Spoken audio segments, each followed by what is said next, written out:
से मरहम पट्टी करते हैं, खाने में भी अच्छी अच्छी घास खिलाते हैं। देखते ही देखते लक्ष्मी अब बहुत तंदुरुस्त और हट्टी कट्टी गाय हो जाती है। लक्ष्मी उनके साथ रहकर बहुत खुश थी।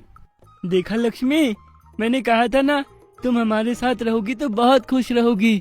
हाँ, अब तो तुम्हारी टांग भी बिल्कुल सही हो गई है। अब तुम बहुत अच्छे से चल फिर सकती हो। हाँ, तुम सब कितने अच्छे हो। लगता है पिछले जन्म में मैंने कोई बहुत अच्छे कर्म किए होंगे जो मुझे तुम्हारा परिवार मिला। अब मैं यहाँ से कहीं नहीं जाऊंगी, मैं तुम लोगों के साथ ही रहूंगी। हाँ हाँ लक्ष्मी, अब तुम हमारे साथ ही रहोगी। लक्ष्मी सबकी सेवा से बहुत प्रसन्न थी। तभी थोड़े दिनों में लक्ष्मी एक प्यारे से बछड़े को जन्म देती है। बछड़ा देखने में बहुत ही सुंदर था। धर्म और कर्म तो अब पहले से भी और ज्यादा खुश थे, क्योंकि उन्हें खेलने के लिए एक प्यारा नन्हा मुन्ना बछड़ा जो मिल गया था। और लक्ष्मी का दूध तो एकदम करामाती दूध था। जो कोई भी लक्ष्मी का दूध पीता, मानो उसे सारी बीमारियों से छुटकारा मिल जाता। अब तो लक्ष्मी का दूध लेने के लिए लोगों की लंबी कतार लगी रहती थी। सभी लोग अब गोविंद के घर से ही लक्ष्मी का दूध लेना पसंद कर रहे थे। ये बात हवा की तरह चारों ओर दूर दराज के गांव में भी फैल जाती है। तभी एक दिन किसी तरह से ये बात लक्ष्मी के असली मालिक तक भी पहुंच जाती है।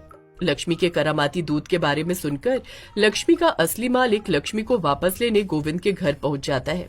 देखो गोविंद, ये गाय मेरी है। तुम मेरी गाय को ऐसे अपने पास नहीं रख सकते। तुम्हें मेरी गाय को मुझे वापस करना ही होगा।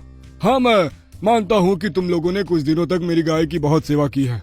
उसके बदले में तुम इस बछड़े को रख सकते हो, लेकिन मेरी गाय को वापस कर दो। ऐसे कैसे वापस कर दे? ऐसे कैसे वापस कर दे? आपने लक्ष्मी को मार पीट के मरने के लिए अकेले छोड़ दिया था। तब आपको लक्ष्मी की याद नहीं आई, और आज जब आपको लक्ष्मी तंदुरुस्त दिख रही है और करामाती दूध के लालच में उसे लेने के लिए आप पहुंचे।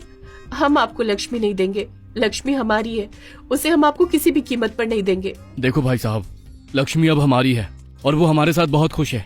उसे मेरे 2 बेटों ने घर लाया था और उसकी हम सब ने बहुत सेवा की है।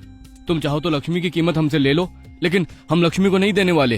अरे ऐसे कैसे नहीं दोगे तुम लक्ष्मी को मुझे? किसी भी गाय को तुम जोर जबरदस्ती से नहीं रख सकते हो। इसका फैसला भरी पंचायत में ही मुखिया के सामने होगा। जब इतने लोगों के सामने तुम्हारी बेइज्जती होगी, फिर देखता हूँ कि तुम मुझे लक्ष्मी कैसे नहीं देते हो। अब फैसला पंचायत में होना था कि लक्ष्मी किसके पास रहेगी, गोविंद के पास या उसके असली मालिक के पास। लेकिन लक्ष्मी अपने असली मालिक के पास नहीं जाना चाहती थी।